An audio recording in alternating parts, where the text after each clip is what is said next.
Hello everyone. The title of today's lecture is Total Energy of System. This is the first lecture on unit number 2. The unit number 2 is first law of thermodynamics, and the first law of thermodynamics is related to energy. So we'll understand the meaning of total energy of system. As we know that the energy exists in various forms. What are the different forms of energy? The energy exists in in the form of thermal energy, chemical energy, mechanical energy, electric energy, potential energy, nuclear energy, magnetic energy, kinetic energy. And the total energy of the system is addition of all these forms of energy.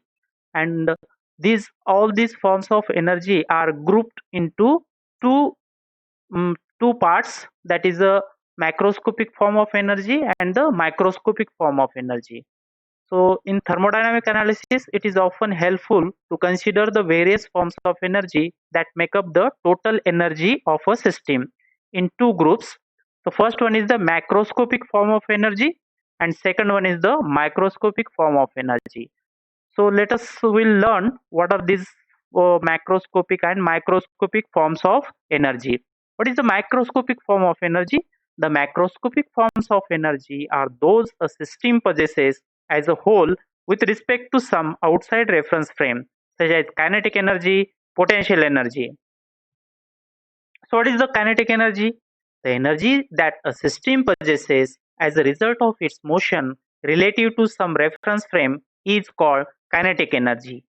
When all parts of a system move with the same velocity, the kinetic energy is expressed as half mv square. So now we'll see the what is the potential energy. The energy that a system possesses as a result of its elevation in a gravitational field is called potential energy and is expressed as Pe is equal to potential energy is equal to mg z. So what is z here? Z is the elevation, that is height of this car. Let us consider this car as a system. It is at a elevation of z with respect to ground level or sea level. We can consider that sea level is the reference frame, we can say outside reference frame. So it has the potential energy because of its elevation, and this car is moving with the velocity v and mass m, so it has the kinetic energy equal to half mv square. So what is the microscopic form of energy? The microscopic form of energy are those related to the molecular structure of a system and the degree of molecular activity, and they are independent of outside reference frame. The sum of all the microscopic form of energy is called the internal energy and is denoted by capital U. So now we'll see the what is the sensible energy. The various forms of microscopic energies that make up the sensible energy. So what are the different molecular activities? So molecular activities, for example, molecular translation, they may move along the linear distance, and it may molecular may rotate. The electron translation, the molecular may vibrate, then the electron spin and the nuclear spin. So these are the molecular activities. Because of this molecular activities, the energy associated with this molecular activities is called as the that forms the sensible energy, and this is for part of the internal energy. So what is the internal energy? The internal energy of a system is the sum of all forms of microscopic energy. As we know, as I just explained, the sensible energy. Now, the sensible and latent energy is associated with the molecular activity. This. What is the latent energy?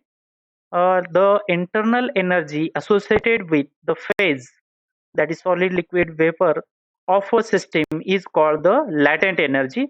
The phase change process can occur without a change in the chemical composition of a system. So whenever there is a phase transformation occurs, so either we need to supply the energy or we have to remove the energy from the system. For example, if the ice is to be converted into water, we need to supply some amount of energy, that is called as a latent energy. During latent energy transformation, the temperature remain same. Next is the chemical energy. Is also it is a one of the activity which related to the molecular activity. So these two atoms are joined with the help of this chemical bond.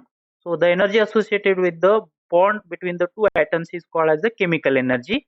And there is a tremendous amount of energy associated with the nucleus. So that is called as the nuclear energy. So all these forms of energy, addition of this is called as the internal energy of the system. And so far as we have discussed about the macroscopic form of energy, which are related to the outside reference frame. For example, if the system possesses the mass and velocity, it has the kinetic energy. Because of elevation of the system, that is the potential energy. Then microscopic form of energy is called as the internal energy. This is all because of the molecular structure and the molecular activities. So that we have discussed so far as.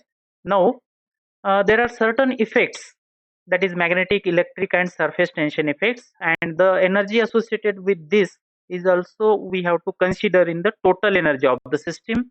But the magnetic, electric and surface tension effects are significant, that is important in some specialized cases only, and are usually ignored. So if we ignore that, in the absence of such effects, the total energy of a system consists of only kinetic, potential and the internal energy, and is expressed as total energy of a system is equal to internal energy of the system plus kinetic energy of the system plus potential energy of the system. So here we have neglected the magnetic, electric and surface tension effects. uh, so in the absence of this, we can write down this equation. So the total energy of the system is denoted by capital E, that is equal to internal energy is represented by capital U, and kinetic energy is Ke, and potential energy is Pe. So that is uh, U plus kinetic energy equal to half m square and potential energy equal to mgz. And on the unit mass basis, means per unit mass, so we can represent the same total energy per unit mass is equal to u plus v square upon 2, because m is equal to 1. So this is the equation of the total energy of the system on the mass basis, unit mass basis, and this is the total energy, that is in kilojoules, and the unit of this will be the kilojoules per kg. So we'll stop here. Thank you.